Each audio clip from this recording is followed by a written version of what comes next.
Welcome back, Simple Homeowners. Today I want to show you a review of a log splitter. It's a 5-ton. I got it at Lowe's. So let's watch and see how it turns out. This moves around really easily. You can see it has two wheels and has the handle. Of course, I'm moving it on asphalt, but it rolls really well. What I need to do is just split some small pieces of wood, like what I have here and what I have there. I'll probably get some more of those just from around the neighborhood when people are trimming up their stuff to use in the stove over here that we bought. So it's dangerous when I'm off on the weekends because I went into Lowe's. I wasn't looking for this, I was looking for something else. And I saw this there, and the price was $329. And I looked it up online. That's new price. I looked at the condition of it. It looked like it had been there a while. There was a lot of dust on it. So I asked him, would they be willing to take 10% off? So he went and asked the manager on duty, and he came back and said, sure, we'll do that. And you always think, it's like, man, maybe I should have asked for 20% off, but here we are.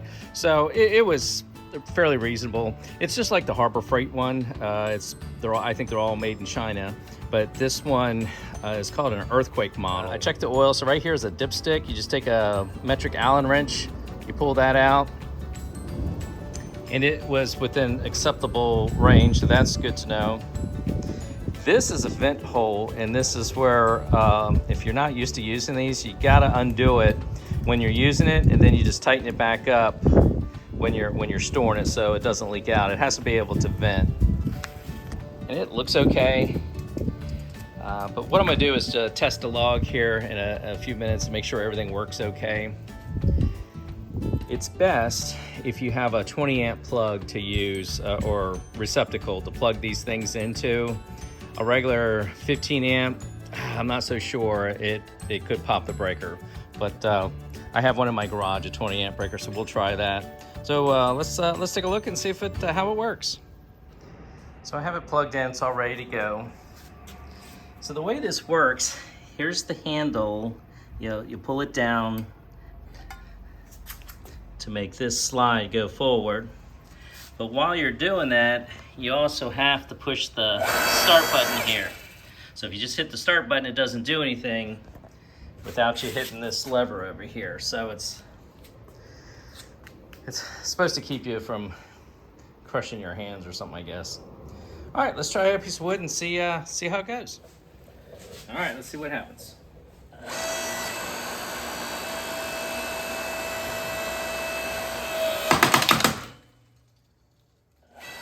Sounds horrible.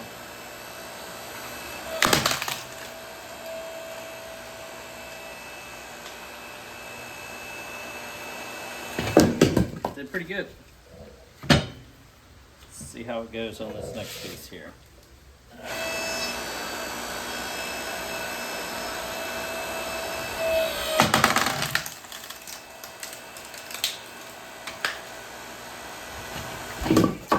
I don't know if you saw it or not, but that made me that made me jump.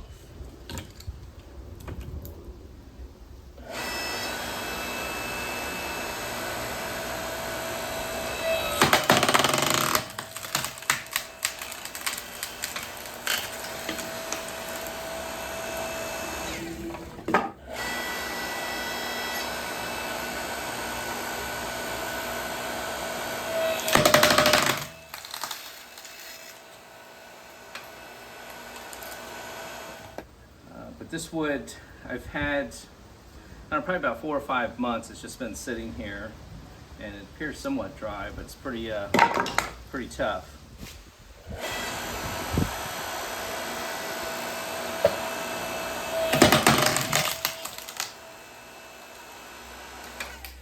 They also make one that has a stand where, it sits up higher where you don't have to have your face down into it like I am. But so far, it's doing exactly what I was looking for. You're probably asking, why won't you just take an axe and do it? Well, it's because I'm 60 years old and I don't have to.